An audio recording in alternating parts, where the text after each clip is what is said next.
A paz do Senhor Jesus, meu irmão, minha irmã, sejam todos muito bem-vindos a mais um estudo da nossa lição bíblica. Eu sou o pastor Samuel e você está na nossa escola bíblica especial. Antes de qualquer coisa, como você sabe, ao longo de todos esses meses em que estamos juntos aqui todas as semanas, compartilhar o link. Envie para o máximo de amigos aí que você tem, nas suas redes sociais, compartilha lá no Facebook, compartilha no Instagram, e tudo quanto é rede social que você tiver, para que essa mensagem, para que esse tempo de estudo chegue ao maior número de pessoas. Lembrar você também que por meio desse QR Code aqui, você pode se tornar um amigo da missão. Você pode, de alguma forma, contribuir para que a nossa escola bíblica continue expandindo e continue chegando a um grande número de pessoas. Eu quero dizer para você o seguinte: hoje nós vamos estudar a 13ª lição dessa série que estamos percorrendo, essa Rota 32, nessa comemoração, nesse trimestre, dos 90 anos da Igreja Adventista da Promessa. Então hoje nós vamos encerrar essa série e graças a Deus por esse tempo que passamos conversando sobre o caminho do avivamento. E olha só que interessante, por coincidência, nessa semana também se completam 2 anos desde que a primeira escola bíblica especial foi ao ar, lá em 2020. Então, graças a Deus, Ele tem nos trouxe até aqui por meio da sua bondade, da sua graça, e o nosso mais profundo desejo é que todos esses tempos, se a gente colocar aí, foram 7 séries de lições, se a gente colocar isso em tempo, em minutos, quanto de conteúdo foi produzido, e a nossa oração é que esse conteúdo tenha alcançado um maior número de pessoas e tenha abençoado pessoas, abençoado a caminhada cristã de muitas pessoas.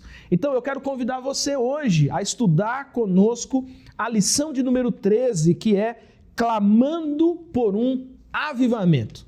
Pegue aí a sua lição bíblica, a sua Bíblia Sagrada e vamos juntos estudar a palavra de Deus.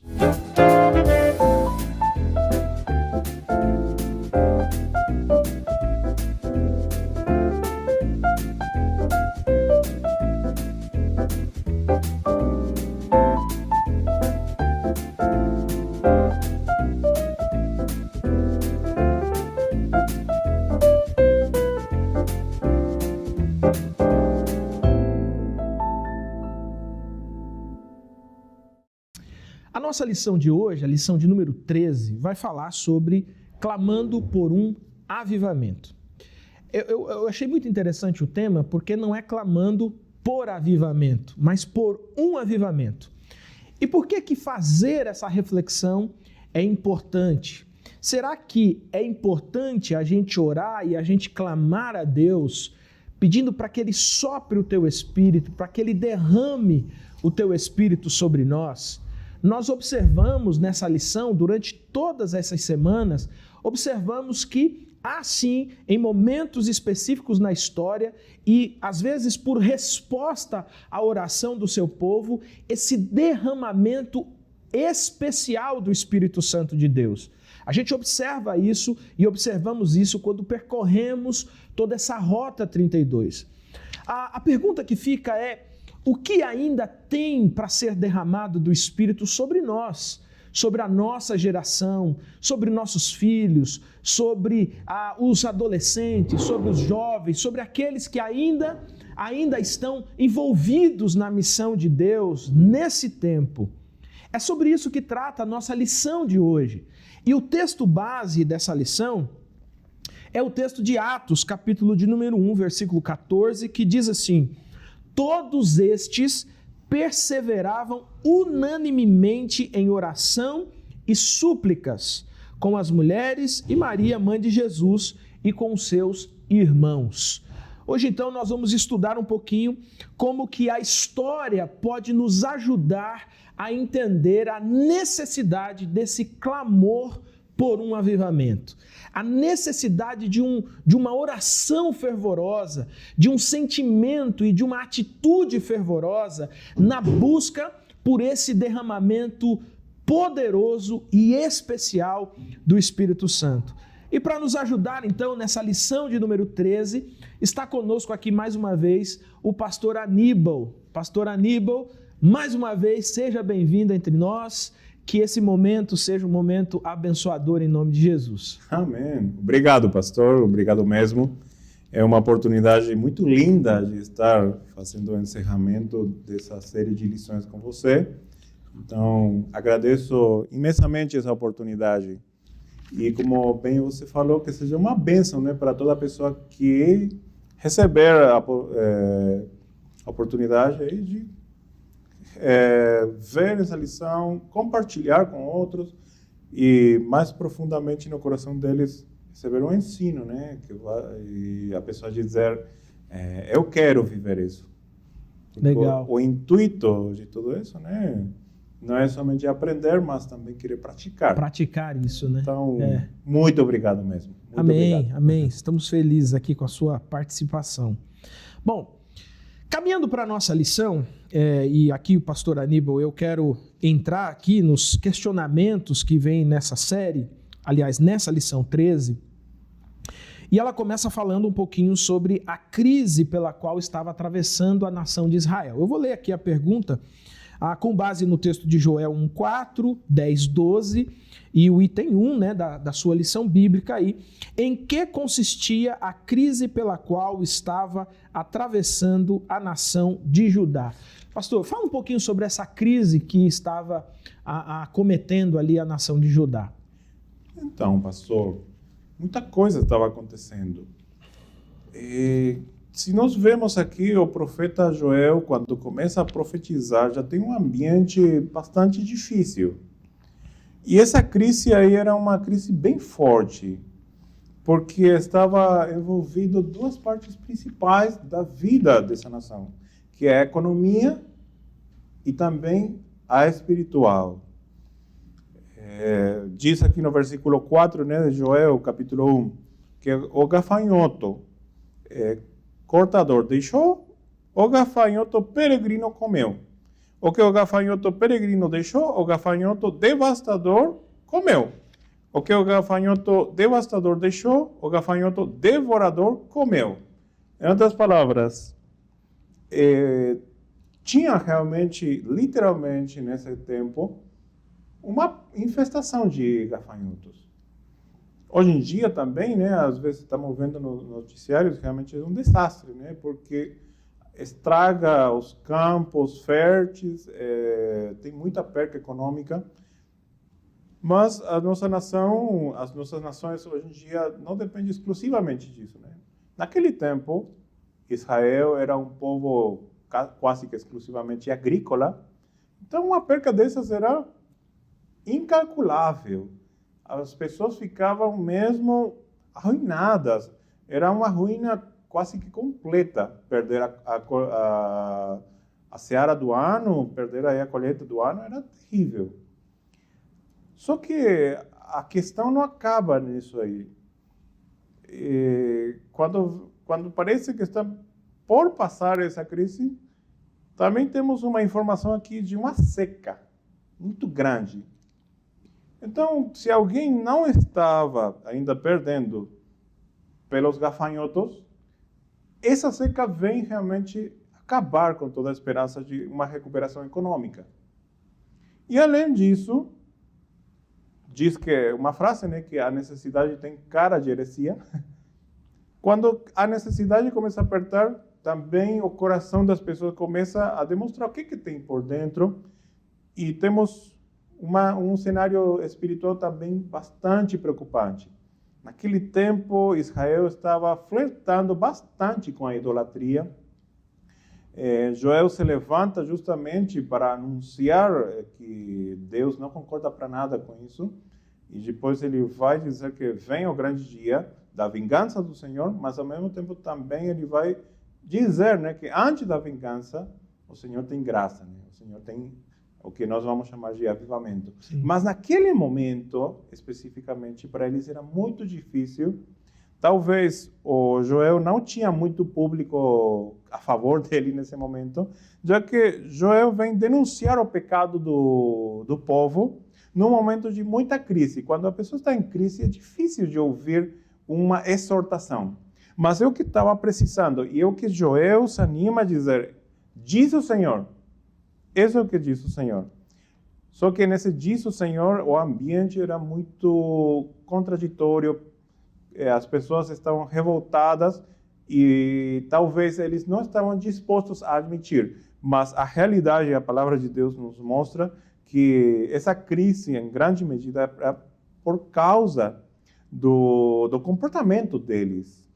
Deus já tinha falado, desde o tempo de Moisés, né? Desde aquele tempo, que se o povo que Deus estava tirando do Egito, ele se comportar do mesmo jeito que aquele povo que já estava morando em Canaã, eles seriam castigados.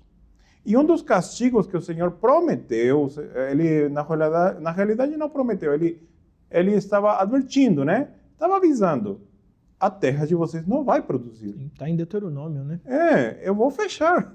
A Bíblia diz, vou fechar mesmo. E o que estava acontecendo aí? Estava fechado.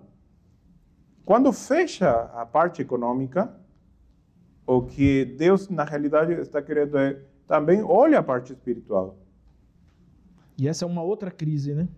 Essa é uma outra crise que, segundo Joel, se nós lemos ele, está incentivando as pessoas a entender, né? Não diz diretamente aí, mas tem que entender aí que se converter, tudo pode mudar de novo. Em outras palavras, o que está provocando tanta crise é justamente a atitude que estão tendo eles para com Deus, o Deus verdadeiro, o Deus daquela nação. E eles recebem essa palavra no meio de uma crise muito grande. Sacerdotes que não têm o coração completamente convertidos a Deus, pessoas da nação que deveriam conhecer a Deus, não conhecem e oferecem a sua fé, eles depositam a sua confiança em ídolos. Eles fazem rituais de fertilidade para ver se, através desses rituais, uma chuva cai. Para ver se a economia melhora. A idolatria tomou conta, né? Exatamente. Por quê? E vemos, de novo, né, a mesma situação que vemos lá no Monte Sinaí. Diante da desesperação de não saber o que aconteceu com Moisés, o povo vai ouro, né? E foge dessa desesperação, né? Para onde? Para a idolatria. Para a idolatria. Então, eles veem nessa atitude uma escape. Não, nós temos que ir para um Deus. Mas eles não vão para o Deus verdadeiro. Do mesmo jeito aqui, está faltando comida, está faltando tudo. E ao invés de ir para Deus, com um coração sincero, eles vão para outras coisas, né? Para outras coisas que estão aí na mão. Hoje em dia, também temos uma situação muito parecida. Antes de nós continuar aí com essa história, quantas vezes nós, diante da necessidade também, pastor, talvez alguma pessoa aí, ao invés de ir para Deus, ao contrário de ter essa atitude, essa pessoa decide ir para o trabalho que é ilegal, decide deixar a igreja, não vai congregar mais, com tal de fazer algum outro trabalho extra, decide se revoltar contra a fé, porque aparentemente essa fé não está respondendo, e decide fazer coisas que vão contra Deus. O que estamos vendo, então, é uma grande crise. Sim. Porque era justamente essa atitude. Não é que as pessoas ignoravam completamente, sabiam de Deus, mas estavam decidindo deixar a Deus para ir a outra proposta. Assim, faz a gente até pensar que para algumas pessoas, né, em situações como essa, a solução é o avivamento, né? Mas parece que para algumas pessoas elas vão buscando outros subterfúgios, né? Outras soluções, entre aspas, aqui, na expectativa de solucionar uma crise que, somados os fatores aqui, quando a gente olha o texto de Joel, parece claro que é uma crise espiritual, né? É uma crise espiritual. E eu queria partir para a segunda pergunta, para a gente tentar aprofundar um pouco mais isso. Porque na segunda pergunta da nossa lição, ela vai falar que o profeta convocou o povo a superar a crise por meio do retorno para Deus. Como deve ser essa conversão, né? E aí com base em Joel 2 e também no nosso comentário. Eu li a pergunta só para a gente tentar aprofundar isso. Porque parece que os momentos de crise, eles também são grandes, como que eu posso dizer assim, chacoalhões ou empurrões de Deus para o seu povo clamar por avivamento, né? E às vezes o povo, como foi lá no Sinai, por exemplo, o povo sai fora, vai tentar outra solução, né? Mas aqui o profeta Joel, ele chama o povo à conversão, chama o povo para Deus, né? Então fala um pouquinho para a gente sobre essa segunda questão. Que é justamente, eu concordo com você, pastor, talvez a gente, se fizer um reconto, né, como é que tem sido a minha atitude diante da crise? Muitas vezes, quem foi chacoalhado, né, usando essa palavra, percebeu, né, eu preciso voltar para Deus, eu preciso me converter nessa área, eu preciso mudar essa área aqui, eu estou abandonando um chamado de Deus, eu estou abandonando o propósito de Deus para a minha vida. E a bênção de Deus é justamente consequência de viver na vontade de Deus. Tem um pastor que eu conheci, é muito amigo meu, não sei se ele vai assistir esse vídeo porque ele está na Argentina, mas ele contava assim, que no tempo que ele estava pastoreando, ele foi convidado por um amigo dele e falou: pastor, eu quero que você venha e ore para abençoar aqui a minha loja, porque eu estou para inaugurar. O pastor falou: tudo bem, vamos orar pela tua loja. E ele foi lá, orou, é uma bênção fazer essas coisas, né? Dizer a ele: Senhor, abençoa a minha loja, abençoa o meu projeto, abençoa.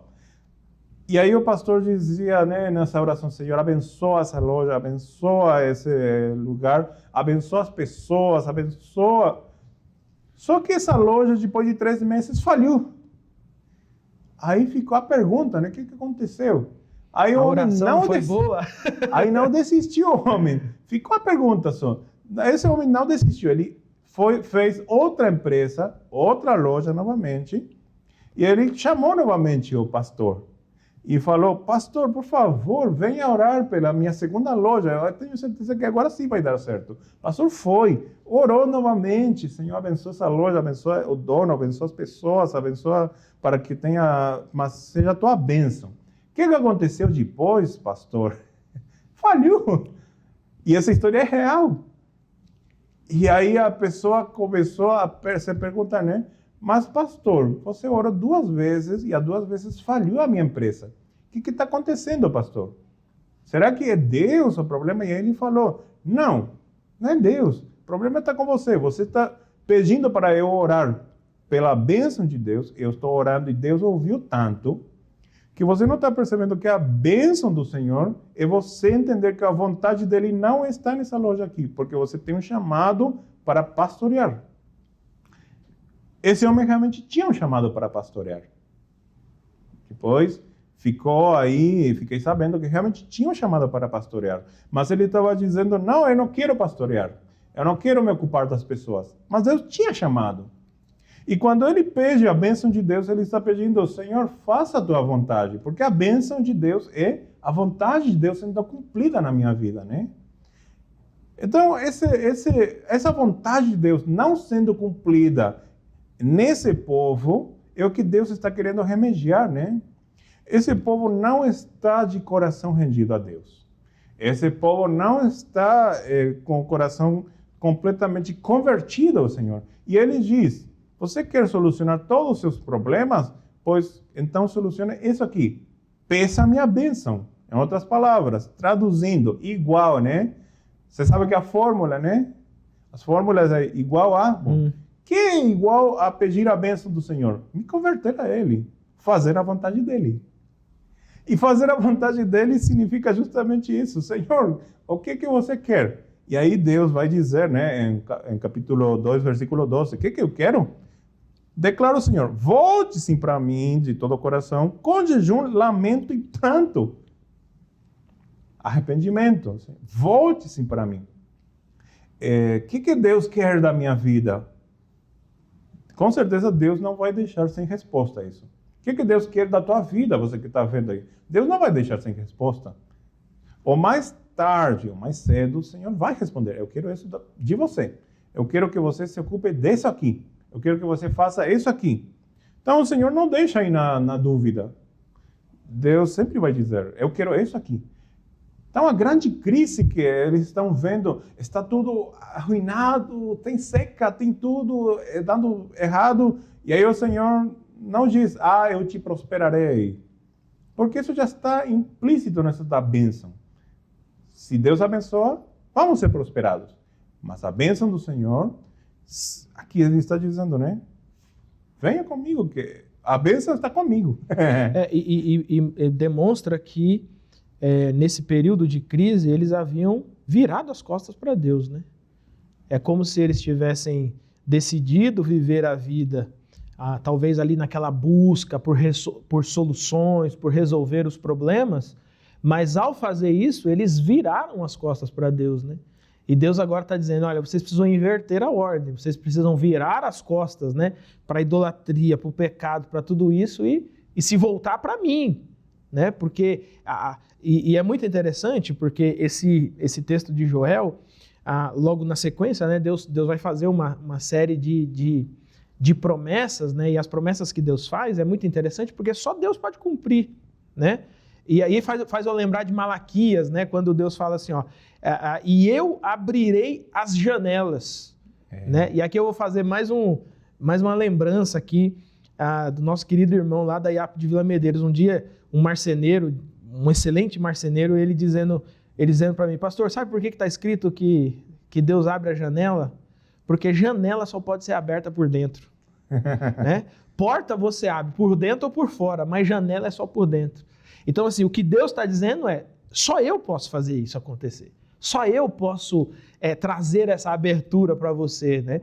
E aí você observa que há um condicionamento aqui, né? É virar as costas para as outras coisas, para o pecado e se voltar para Deus, né? Eu queria frisar uma coisa mais. Só à vontade. Uma coisa mais. Pastor, perceba uma coisa, e também todo que estiver aqui vendo que a crise não é a que está provocando a atitude de rebeldia.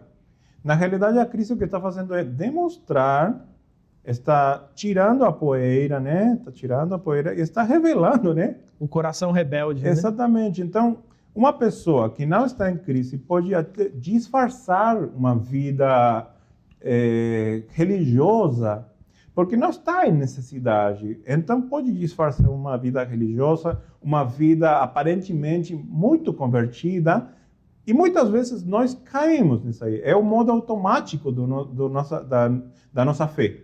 O que quer dizer isso? A nossa devoção já não é uma devoção, é simplesmente um costume. E isso Deus não gosta. Deus quer um relacionamento. Então, o que acontece? Deus permite uma coisa dessas, aqui foi terrível, né? Pode acontecer uma coisa terrível, pode acontecer uma doença, pode acontecer aí, para a gente acordar e dizer, peraí, será que eu estava sendo tão fiel como eu pensava? Ou será que eu estava em modo automático? Sim. O pastor de Jesus Copy vai dizer isso, né? O crente automático. Para nós, é muito mais fácil ser crentes automáticos. Por quê? Porque é uma rotina de coisas que a gente faz. Mas o relacionamento vai justamente nos levar a nos converter a Deus, sempre. Nos converter, ir a Deus. Não é uma coisa automática, é uma decisão diária. E então isso eu queria frisar, né? Como Deus, através dessa crise, na realidade, o que ele está dizendo é olhem o resultado dos seus próprios caminhos, porque antes de chegar ao primeiro gafanhoto, você já estava nessa crise espiritual. Sim, sim. E aí me veio algo aqui à cabeça, né? Porque nessa frase que você falou, né? A crise, na verdade, ela tirou a poeira, ela revelou o coração que estava em rebeldia, né? E você disse também que é muito fácil, quando tudo está bem, a gente fingir ser crente, né? E é muito interessante isso, porque Isso acaba sendo o grande enigma, por exemplo, do livro de Jó, né? A grande frase que aparece no início ali do livro de Jó é, bom, ele é fiel porque o Senhor circula ele de todas as bênçãos, o Senhor dá tudo para ele, né? E aí observa que a fé ou a disposição do coração de Jó, ela é testada na dificuldade, né?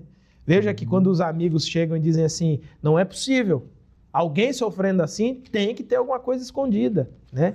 E Jó faz o quê? Ele estabelece Deus como seu juiz, como sua testemunha, né? Ou seja, eu tenho consciência de que o meu coração não se afastou de Deus, né? E para algumas pessoas é o contrário, né? O coração parece que na crise, ao invés de empurrar elas para Deus, nisso que a gente está chamando de conversão, de avivamento, parece que endurece mais o coração, né? O coração fica mais duro, porque parece que para algumas pessoas, me corrija se eu estiver equivocado, mas para algumas pessoas é mais fácil fingir do que de fato viver uma vida real com Deus, né?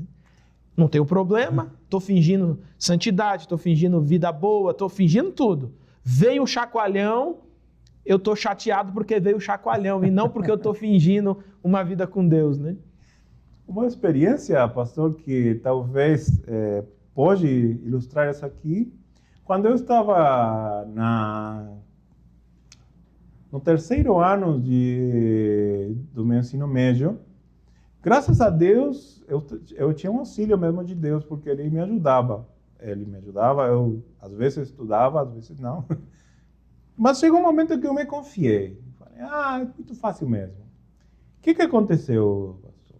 Quando estava indo as minhas notas bem, as pessoas achavam, olha, que inteligente e tudo. Mas quando a minha nota baixou, porque era consequência óbvia, né? Óbvia. Quando chegou o momento... É óbvio de quem não estuda. Quando chegou a prova, quando chegou o exame final, a prova, o momento da prova, né? O que aconteceu com aquele homem que estava fingindo que estava tudo bem? O que aconteceu com aquele aluno que era muito fácil todas as coisas sem estudar? O que aconteceu com aquele aluno que supostamente passava de letra? Tremeu as pernas. Foi revelado, né? Foi revelado que não era tão assim. Pensa como foi difícil aprovar essas últimas matérias. E não é que as provas eram mais difíceis. Não. A minha preparação era diferente. O coração estava longe das provas. Exatamente, porque eu entrei nesse modo automático, né? Como eu estava aprovando facilmente, supostamente, né? Mas quando chegou a prova, eu não estava capacitado. Por quê? Porque eu estava descuidando. Pode acontecer o mesmo na vida espiritual, né? Eu estou caminhando na minha vida cristã, está saindo tudo bem, não preciso mais profundidade com Deus, Sim. Não preciso uma conversão total, não preciso ainda, mas quando chega a prova, preciso de tudo isso. Sim. E aí é que acontece, né? Que fica revelado que eu vou precisar dessas coisas que Deus vai dizer, né? Venha para mim com jejum, humilhação, né? Venha para mim com choro. Venha para mim com a atitude de Neemias, aqui na lição bíblica vai dizer, né? Neemias, quando soube da crise que estava aquele povo naquele tempo dele, né?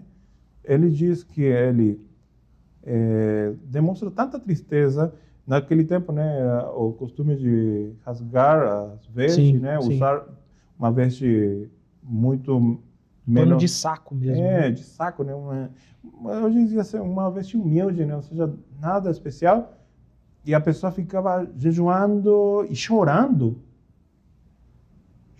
né, a atitude do Neemias. E Deus vai dizer uma coisa bem parecida, né? Venha para mim com essa atitude. Você chega a mim, jejuando, se humilhando, chorando se é que é preciso, mas reconhecendo que na realidade você não estava fazendo tudo o que você estava fingindo. Na realidade você era no modo automático. E aqui faz um contraponto interessante para a nossa época, né? Que é nessa fala, né? nesse chamamento de Deus, digamos assim, que é exatamente o oposto do que alguns fazem hoje, né? Então, quando chega a crise, irmão, declara que essa crise não está acontecendo, né? Eu não admito, eu não quero. Então, e aí, assim, me chama a atenção a ideia de voltar-se para Deus com humildade, com jejum, com oração, com clamor, mas com essa atitude de humildade, né? Que é exatamente o oposto dessas atitudes, né? Senhor, eu sou dizimista, eu não admito isso na minha vida, eu não admito essa doença, eu não admito... E esse não admito, ele, na verdade, usando a expressão que a gente usou há pouco atrás, tira a poeira de um coração distante de Deus, né? Não é um coração que consegue, como você disse, se relacionar com Deus, mas um coração que faz de Deus uma espécie de usufruto, né? Enquanto Deus está me dando, nós estamos bem. Quando Deus para de me dar as coisas, aí eu fico chateado com Ele. E o pior é que o inimigo vai fazer, né, em Jó, não é parte da lição, mas em Jó vai dizer, eu suspeito que esse aqui é crente, ou diz que é crente só pela bênção. O pior é o pior não é a gente sofrer, o pior é dar motivos para o inimigo ter razão, né? E essa crise que pode chegar na nossa vida, Deus pode permitir justamente com esse intuito de levar a gente a avaliar a nossa vida espiritual, o nosso relacionamento, a nossa ida e volta com Deus, né? Porque Ele está trazendo. E a volta minha, né? O que volta para Ele? E aí é quando o Joel vai dizer, né? Olha, vocês estão esperando uma chuva, vocês estão esperando uma bênção aqui para produzir o campo, mas ele vai dizer que a chuva que tem o Senhor é 1 milhão de vezes melhor, milhares de vezes, milhões melhor, e a única coisa que está precisando é se converter, voltar, né, o coração para Deus. Olha só, a gente está esperando talvez aqui uma gota de Deus, e Ele tem todo um oceano esperando derramar. Meu irmão, minha irmã, talvez você esteja enfrentando uma crise ou passando por uma crise na sua vida. Eu sempre disse isso nas igrejas em que pastoreei, e eu quero repetir aqui para você. As crises talvez seja Deus com saudade da sua oração. Porque, por incrível que pareça, nos momentos de maior bonança da nossa vida, são os momentos em que nós mais nos afastamos de Deus. Então, quem sabe, nessa crise, o que Deus quer, na verdade, é ouvir novamente a sua voz, é ouvir você em humilhação, jejum, clamor, se aproximando dele, para que ele mude, para que ele vire a história da sua vida. Então, crises não são para nos matar, crises são para nos aproximar mais do nosso Deus. Vamos falar então das bênçãos, pastor Aníbal? Vamos. Há uma promessa aqui, né? Não é só na crise que para, há uma promessa de Deus, né? A nossa pergunta 3, ela diz, que promessa fez o profeta Joel da parte de Deus e quando ela se cumpriu, com base em Joel 2, esse texto aqui a gente sabe de cor, né? Joel 2:28, Atos 2:4, como que foi essa bênção de Deus? E aí, para os nossos irmãos perceberem que a vida do crente não é na crise, a vida do crente é experimentando a realização da promessa de Deus, mas passa por uma conversão do coração, né? Exatamente. E veja isso aqui, pastor. A nossa igreja, ela nasce no avivamento. Rota 32 justamente vai dizer, né, e nos vai relembrar um fato histórico. Deus aviva o coração de uma pessoa.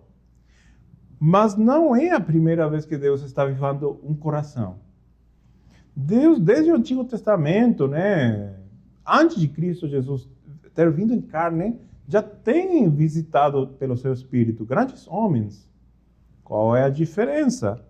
Que aqueles grandes homens, quando acaba o ministério deles, também o Espírito não continua com o sucessor sempre, né? Quase sempre era um momento depois de que as pessoas deixavam, aí o Senhor levantava outro líder novamente pelo seu Espírito, e vemos essa questão cíclica, né? Uhum. Agora Deus vai dizer novamente, eu vou derramar novamente meu Espírito. E esse povo já sabe o que é isso. Eles já estão sabendo, porque eles já tinham, naquele tempo, o Pentateuco, eles já sabiam que realmente o Espírito podia visitar os líderes. Mas agora já não é somente, no versículo 28 diz, sobre todos os povos, ou como diz as nossas traduções, sobre toda a carne. É muito interessante para mim a NVI que diz sobre todos os povos, porque sobre toda a carne pode até limitar novamente uma só nação. Sobre todos os povos, aí não. Todos os povos, né? Todo o planeta. E essa promessa é incrível. Nosso Deus, o Santo Deus, que tem tanto zelo pelo povo de Israel, que derramou o Espírito dele para poder levantar líderes para essa nação, ele diz que esse mesmo Espírito vai ser derramado não apenas a todas as pessoas dessa nação. Veja só, era só os líderes, agora já não é só os líderes, também todo o povo. Mas não é somente para eles. É para o mundo inteiro. Olha, já começa a se espalhar para todos os povos agora. Essa promessa, naquele tempo, talvez eles não tinham a dimensão de que estava significando. As promessas de Deus, muitas vezes, são enigmáticas, né? Como dizer, o que será que significa isso de todos os povos? E no cumprimento da promessa, entendemos. Quando Deus derrama o Espírito dele, começando esse cumprimento, né, da promessa que o Pai está fazendo, que Jesus vem a confirmar, que o Espírito vem trazer, é que todos os povos realmente começaram a ter noção de que o Espírito estava disponível. Aí Pedro se levanta e diz, é para vocês, para seus filhos. E quem estava escutando essa primeira pregação? Quem era esse vocês? Eram partos, elamitas, macedônios. Vários lugares, né? Muitas nações estavam escutando essa pregação. E Pedro está dizendo, é para todos vocês, para seus filhos e para quantos nosso Deus chamar. Não tinha um brasileiro, talvez, mas se o Brasil tivesse um representante para enviar, estava aí também. Sim. Mas é para só nós entender de que Deus, naquele dia, inaugurou uma nova etapa. E ele cumpriu a promessa dele. Todos os povos seriam abraçados, todos os povos seriam contemplados com essa promessa. E tal é assim que nosso pastor João Augusto da Silveira, ele sem ter conhecido pessoalmente essas pessoas, mas ele creu isso de quantos nosso Deus chamar. Essa foi a promessa que Deus deixou, né? E ele se considerava chamado e ele tinha certeza de que ele podia alcançar essa bênção. E alcançou. Nossa lição bíblica, o nosso enfoque agora é clamando por um avivamento. Por que eu vou clamar por esse avivamento? Porque é para mim essa promessa. Olha a chuva de bênção, né? Voltando novamente para Israel. Eles estavam numa sequia muito grande, eles estavam com uma crise muito grande, eles estavam esperando a chuva literal. Aí Deus diz, eu vou derramar sim, mas eu vou derramar muito mais do que água. Eu vou derramar o meu Espírito. Porque o que está seco aqui não é apenas a terra. Está seco é o coração de vocês. É. E isso é que eu vou fazer florescer novamente. Nosso Deus cumpre essa promessa. E veja aqui, pastor, de que essa promessa é justamente o que a lição bíblica nos está levando a buscar, né? Se a promessa foi para aqueles, e pode alcançar hoje em dia aqui, ano 2022? E nossa resposta deveria ser sim, Senhor. Pode alcançar. Então, pode pedir. Porque como você bem falou agora, tem coisas que só Deus pode solucionar. Eu posso derramar uma água na terra. Não preciso esperar chuva. Mas o que eu não posso de jeito nenhum é colocar uma gota do Espírito no meu coração. Sim. Isso somente Deus. Isso é muito importante, né? Meu querido irmão, minha querida irmã, talvez você também esteja aí na sua vida vivendo uma terra seca.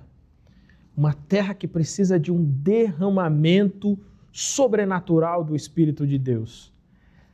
É um momento de clamar, é um momento de suplicar. Quem sabe esse derramamento, esse avivamento do Espírito não seja derramado sobre a sua família, não seja derramado sobre o seu casamento, não seja derramado sobre o seu trabalho, não seja derramado sobre a sua vizinhança, sobre o seu bairro, a sua igreja, a sua cidade, o seu estado.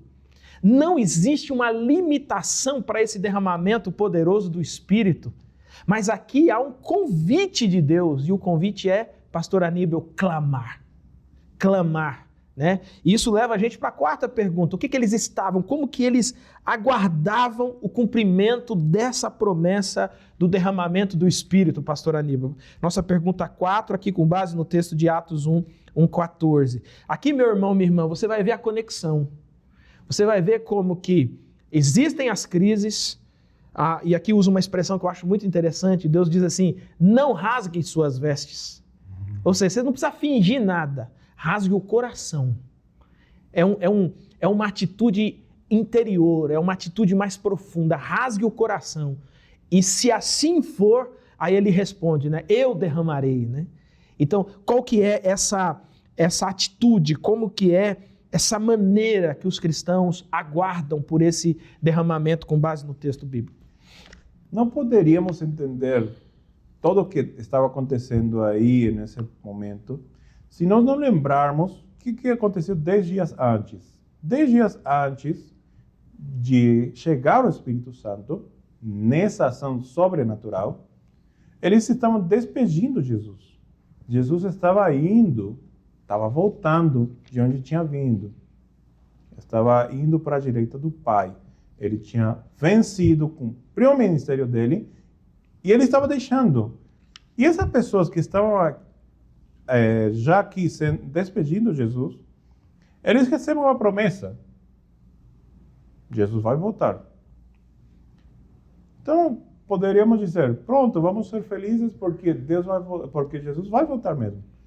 Só que Jesus não deixou margem para isso, né? Fiquem tranquilos. Jesus vai dizer, em primeiro lugar, vocês vão ficar aqui, onde anteriormente eu fui crucificado. Vamos lembrar disso, né? Onde eles estavam sendo ameaçados, onde os líderes estavam olhando com um olhar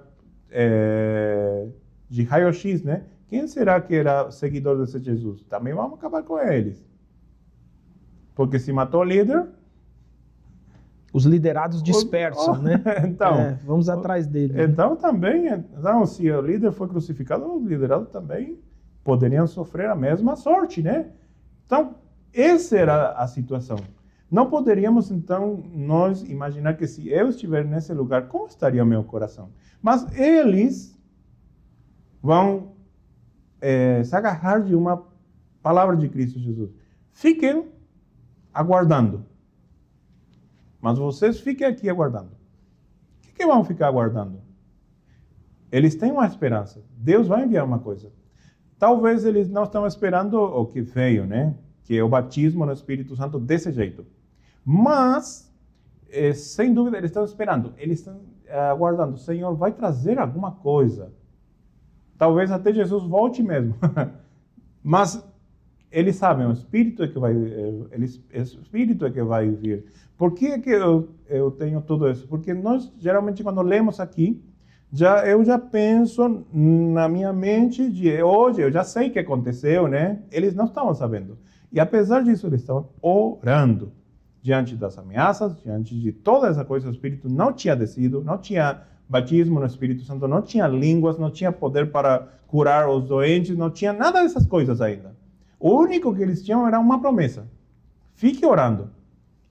Hoje em dia, será que também nós somos incentivados a orar? Mas, Senhor, eu estou clamando e eu não estou vendo milagres. Ele também não estava vendo milagres. Mas eles estavam clamando, clamando, clamando. Eu não posso entender o tamanho do milagre de Deus nesse lugar, sem entender esse contexto de que eles estavam orando com ameaças, com medo talvez. Porta trancada, que ninguém entre, que ninguém sabe que estamos aqui, estamos escondidinhos. Mas está orando, está orando. estamos clamando, Senhor, se você prometeu, então traga. Somos fracos. Senhor, não temos a capacidade de fazer isso que o Senhor fez. De repente, o Espírito Santo vem. Às vezes, a gente pensa que o avivamento é porque uma pessoa já nasceu com um superpoder, porque já nasceu super espiritual. E não, são pessoas que decidiram clamar. Lembro de uma lição que estava falando de um menino que quando tinha 13 anos, ele já estava completamente rendido à vontade de Deus. 13 anos. E ele trouxe um avivamento, se não me engano, na Escócia. O nome, não vou lembrar, John Knox. John Knox, isso. Bom, aí não sei pronunciar essa palavra, porque... É John Knox mesmo. Essa aí. E você vê, né? O que fez de diferente? Será que esse menino já nasceu diferente? O que ele queria era de Deus. É ele que dizia, né? Dá-me a Escócia, senão eu morro, né? Exatamente. Essa era a oração dele. Porque orava. Porque orava. E porque orava, ele recebeu resposta. Porque orou Jesus Cristo, esses discípulos também entenderam que teriam que orar. Porque eles oraram, o Espírito Santo trouxe e cumpriu o que ele queria já. Quando o coração do crente se alinha com o de Deus, tudo pode acontecer. Mas esse alinhamento é pela oração. Pela oração. Porque oraram naqueles tempos, nossos pioneiros receberam o batismo no Espírito Santo. Porque oraram. Não foi porque tinha uma fé tamanha que não precisava orar. Foi porque oraram. Foi porque orou. Por que estamos hoje aqui nós? Porque também oramos. Por que somos crentes hoje? Porque estamos em oração. Se nós paramos de orar, para nosso relacionamento com Deus e para tudo. Sim. É o que aconteceu com Israel. Eles pararam de orar a Deus, começaram a orar ídolos e parou a bênção também. A nossa grande oportunidade hoje é esperar o avivamento orando. Clamando, né? Clamando. Tem uma frase interessante. Um professor meu ele dizia assim, a noite, ele estava citando um outro autor, mas ele dizia assim, a noite é sempre mais escura antes do amanhecer, né? Uma paráfrase ali do texto dos Salmos, né? O choro dura uma noite, mas a alegria vem pela manhã. Então, a noite é sempre mais escura antes do amanhecer. Portanto, enquanto a noite está escura, é o tempo de oração, é o tempo de orar. Exatamente. Quando mais a gente se afunda na crise, quanto mais a escuridão parece tomar conta, é mais tempo que a gente precisa gastar de oração, né? Porque é só essa oração que traz a manhã, é só essa oração que traz a alegria do amanhecer, né? E essa disposição de busca, de insistência e ao mesmo tempo de perseverança, né? Uma perseverança está para além da insistência, né? É uma convicção, né? Eu gosto muito de uma frase que diz assim, Senhor, apenas uma palavra sua, se o Senhor der uma palavra, né? Então, e às vezes eu fico pensando assim, quando Deus der essa palavra, que Ele encontre a gente de joelho no chão, né? Exatamente. Mas posso dizer uma coisa mais, sempre Ele está dando essa palavra. O problema está que, como nosso joelho não está no chão, a gente não está ouvindo. Faz todo sentido, todo sentido. Verdade. E a nossa perspectiva para o futuro, como pode ser, então, diante dessa uma lição que nem essa aqui? Será que pode mudar tudo através de uma oração? Eu acho que sim. Você que está orando aí, nunca Deus te respondeu? Eu acho que sim. Toda pessoa sempre foi respondida. Em alguma oração por alguma doença, alguma coisa, Deus sempre respondeu isso. E Ele diz, né, aos que clamem dia e de noite pelo Espírito, eu não vou deixar de dar. E aqui é justamente isso, né? Será que somos capazes de buscar de dia e de noite? Está se cumprindo tudo, né? Você vê aí guerra e rumores de guerras. Estamos vendo na Europa uma convulsão. essa confusão está chegando até aqui o solo brasileiro. Por quê? Porque a economia é muito frágil. Então, vai afetar a nossa economia também, vai afetar o salário que eu vou receber no final do mês. E a crise está lá. Mas por que está acontecendo isso? Porque Jesus falou, nos últimos tempos, seria desse jeito. Se Jesus está cumprindo essa promessa, com certeza tem outra promessa mais gloriosa também, que estamos nós analisando aqui. O avivamento também não é uma promessa. Também não, os crentes não podem receber.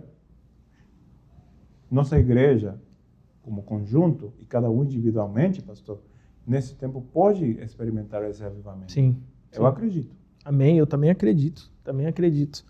Meu querido irmão, minha querida irmã, estamos chegando ao final da nossa lição bíblica. Acredito que nesse tempo que passamos aqui, você tenha sido abençoado com a palavra de Deus. Pastor Aníbal, eu queria que o senhor fizesse uma oração para a gente nesse momento. Pode ser? Amém. Senhor, eu acredito na tua palavra. A tua mão não tem se encolhido. A tua mão continua sendo poderosa. A tua igreja precisa hoje de avivamento e eu acredito que esse avivamento está próximo. Precisamos estar em sintonia com Deus. Precisamos nos converter. Precisamos deixar as nossas ocupações pessoais para nos ocupar do nosso Deus. Nos ajuda, Pai, a clamar, porque esse avivamento pode mudar todo. Pode mudar a nossa casa, pode mudar o casamento, pode mudar a saúde, pode mudar a igreja, pode mudar as lideranças, pode mudar até o bairro onde estamos morando, pode mudar tudo. Então, se precisamos e estamos vendo que tem que mudar coisas, eu, Senhor, peço a Ti que nos ajude a ter como único alvo orar por um avivamento, porque esse avivamento pode mudar tudo.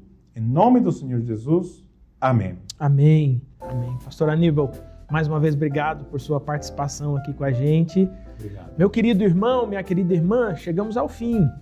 Eu agradeço por sua companhia durante todos esses nossos estudos e eu oro a Deus para que Ele continue te abençoando até uma próxima oportunidade. Jesus te abençoe. Você já conhece o projeto Amigos da Missão?